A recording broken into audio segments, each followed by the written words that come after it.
Welcome back to chessopenings.com. Today I want to look at an interesting position which arises after the moves pawn to e4, pawn to e5, knight f3, and knight to c6. And it's from this position that today I'd like us to look at some minute differences between the Ruy Lopez, which would be the move bishop to b5, and the Italian game, which would be the move bishop to c4. Now, both moves look equally good in this position, so it might be surprising to find out that modern grandmasters, the top players in the world, largely prefer the Ruy Lopez. In fact, they're about 10 times more likely to play bishop b5 in this position rather than bishop c4. And so by drawing your attention to some of the minute differences between these two systems, I hope to enrich your understanding of both the Ruy Lopez and the Italian game. Let's take a look. Here we have the key position where white is able to choose between deploying the bishop on b5 and deploying the bishop on c4. And it appears that both moves have their advantages. On c4, the bishop has the most scope and also maybe targets this f7 point, which could become key later in the tactical phase. Whereas with bishop b5, white starts some additional pressure on this e5 pawn. Both moves also prepare white to castle quickly, but as we'll see in just a moment, there are a lot of other fascinating things going on in this position. Now, in this position, both sides face a similar situation in the center, since the center is symmetrical, pawn on e4 and pawn on e5. But white's counting on two important little trumps here. First of all, he still retains the right to move, and this means that his operations will come in just a little bit more quickly. But secondly, and just as importantly, white has managed to force black to play knight to c6 in this position. And it's due to this tiniest of details that white gets an idea. His idea is to play pawn to c3 and pawn to d4, attacking the e5 pawn and building up a bigger share of the center, and he's exploiting the fact that black has blocked his own c-pawn and cannot play the same build-up plan in the center. So, to make this plan work, white has to be sure that he doesn't fall under the same problem covering his own e-pawn. For example, in light of the discussion we just had, you might suppose that white should just play pawn to c3 in this position. But in fact, this move has two major drawbacks. First of all, the move is so slow that black can just play d5 himself, and he can achieve an equal game right off the bat since he immediately achieves this all-important thrust of the d-pawn, and he doesn't have to worry about losing time with the queen after, say, pawn takes pawn and queen takes pawn, since the knight is currently deprived of the c3 square. This is one reason that c3 is not a great idea in this position. A second antidote, which is also very successful and which is a little bit more instructive in this position, is knight to f6, and this is normally what white needs to fear. Black also can attack the e-pawn, and here it's kind of difficult to find a good way to defend this pawn without surrendering the plan of d2 to d4. For example, if white plays the move pawn to d3, well, of course, this pawn is now no longer eligible to come to d4 for quite some time.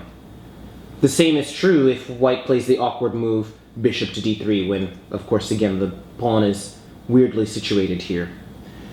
Another move which white might try is queen c2, but in this case, I think that white is just losing time. Black's move knight to f6 will be immensely more useful than white's move queen to c2, since we're not really interested in developing the queen so early, and probably just the move d5 leads to a perfectly adequate game for black. So, it's due to all these things, in fact, that white normally goes ahead and enters complications with the move pawn to d4, as anything else gives black a very satisfactory game. But here too, it's been well known for a while that after knight takes pawn on e4, black still achieves a satisfactory game, since, for example, after the move pawn takes pawn on e5, black is still able to bring this pawn up to d5, and black has already achieved a rather comfortable game.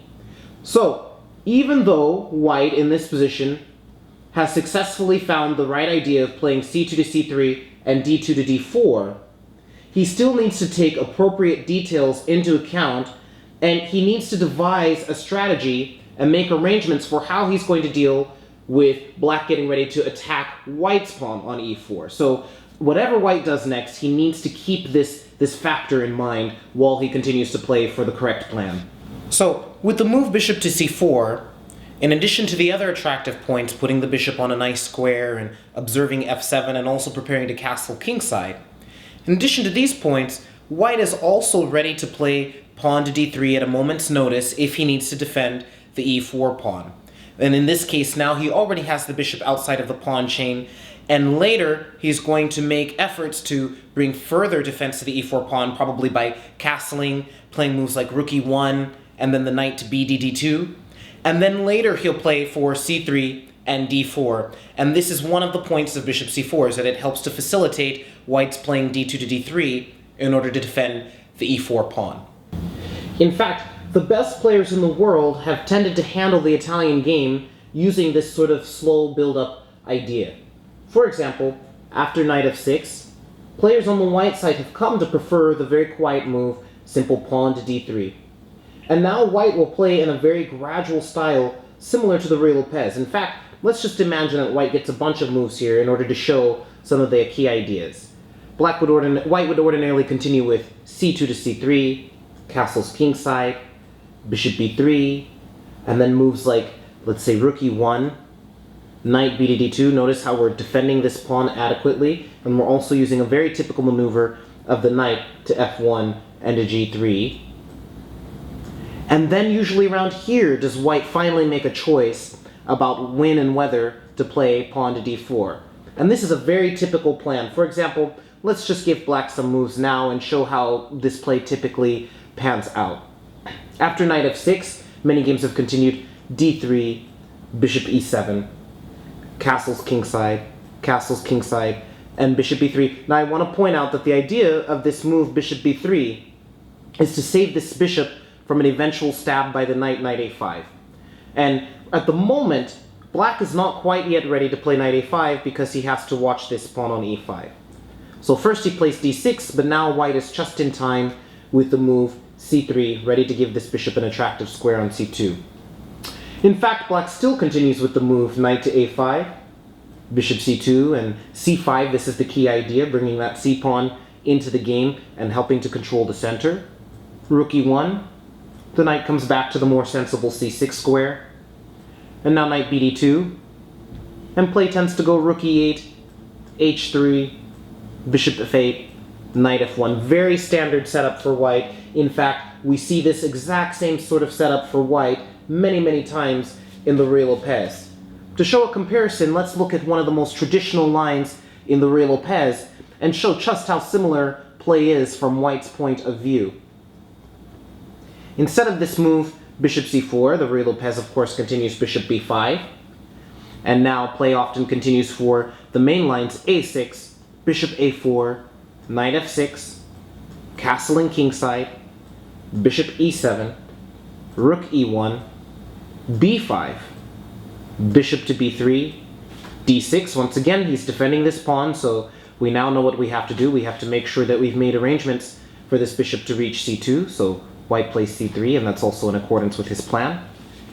And now castles kingside, h3 is the known move here, knight a5, bishop c2, c5, very similar play even by black. And now white plays d4, and in the Jagoran variation, which this is from the Ruy Lopez, black normally plays queen c7, knight b to d2, and we're setting up for very similar play. So this is very similar. No matter whether we play the Ruy Lopez or the Italian game, it looks like these positions are more or less very equivalent, and white is doing very similar things and black is doing very similar things. So it's up to us to try to figure out what is it about this position, which we're looking at now, that white players find so much more attractive than the Italian game versions, which we just saw a moment ago. So what is the difference in this position? Why is it that world champions and grandmasters have been willing to play the Ruy Lopez version of these positions, whereas mostly players at the club level are willing to play the Italian game? Well, let's back up just a moment to this position right before d2 to d4, and I want you to notice something very subtle. That in this position, white is able to play the move pawn to d4 all in one go. And by that I mean, in the Italian game, he typically had wasted a tempo playing d2 to d3 very early on in the game, so that when this pawn came to d4, it was only with a loss of tempo. And for example, normally that would mean that black's knight would already have had time to retreat successfully to the c6 square, and this little difference is one of the major reasons why white has a little bit less of advantage in the Ruy Lopez than in the Italian game. Let's take a look at that a little bit more closely. Let's slowly review the Italian game version again. White played bishop c4, knight f6, and now pawn to d3, little difference. Bishop to e7, castles kingside, and we showed the move bishop to b3, pawn to d6, c3, knight to a5, bishop to c2, and pawn to c5. And now, white typically continued rook to e1, knight to c6. Notice that this is a big difference, that black's knight has already come back to this c6 square. And now knight to bd2, and we have rook e8, h3, all very same for white, but there are some big differences with black's setup. But the main difference which I want us to focus on for today, after bishop f8, knight f1, h6, and now, for example, pawn to d4, the big difference that I want us to focus on is that white has lost a tempo with this maneuver, d3 very early. d3 occurred on move 4, and on move 13, we're moving that pawn a second time, where in the Ruy Lopez, we did not have to do that. There are some other differences, but the major way that black has profited from this tempo is that his knight is already on a much better location, and often this gives black an option, for example, to trade material on d4 and achieve a pretty natural game here. There are actually a few differences we can discuss between these very similar versions of the same position. However, I just want to focus right now on how exactly white lost a tempo in the Italian game. And to see this more clearly, let's start looking again at the move bishop b5, which was the Ruy Lopez. Now, one of the little secrets in the Ruy Lopez is that white has in fact devised a solution to the defense of his e4 pawn. Remember that early on in this video we spent a long time discussing the fact that white needs to make some preparations to defend the e4 pawn. It turns out that in the Ruy Lopez, white has an option to temporarily ignore the threat to e4. For example, after the move knight f6, or after the move a6, which is a little bit more common, bishop a4, and now knight f6, instead of playing d2 to d3, as white played in the Italian game, white actually has the move castling kingside in this position. And in both cases, if black does in fact take on e4, and I want to point out really quick that quite often black does not take on e4, and instead he plays bishop e7, and now white uses his rook to defend the e4 pawn, and the problem is solved. But if black takes on e4, white has access to the move pawn to d4, and a lot of theory has been written about these positions, but it's well known that white has excellent chances of an advantage in this kind of position. So why can't white use the same exact idea in the Italian game? Well, it turns out that after bishop to c4, after knight f6, the move castling kingside is just a very weak move. Since after knight takes e4, the big problem is that black is going to be able to play d5 next move with tempo. And he will do this no matter whether white plays rook e1 or if he plays pawn to d4. Now black would simply play pawn to d5 with tempo against the bishop on c4. And it's because of this tiny little factor that the bishop's placement on d4 actually turns out to be a slight disadvantage for white. If the bishop is on b5, he never has to fear this kind of possibility and would simply play something like knight takes e5. But on c4, black's threat on e4, to take on e4 with the knight, is slightly stronger because he can always follow up with d5 with tempo. And it's this little detail that means that white needs to go out of his way to defend the pawn on e4, usually with the move pawn to d3. And so, as we've seen before, in the Ruy Lopez, after bishop to b5, a6, bishop a4, knight f6, castles, indeed, black most often does not take on e4, and instead simply plays bishop e7, and this gives white the opportunity to play rook e1. Problem solved. As we've seen, white is now in an excellent position to play his plan c2 to c3 and pawn to d4, and by using the rook to defend the e4 pawn, he's avoided the time-wasting move with d2 to d3.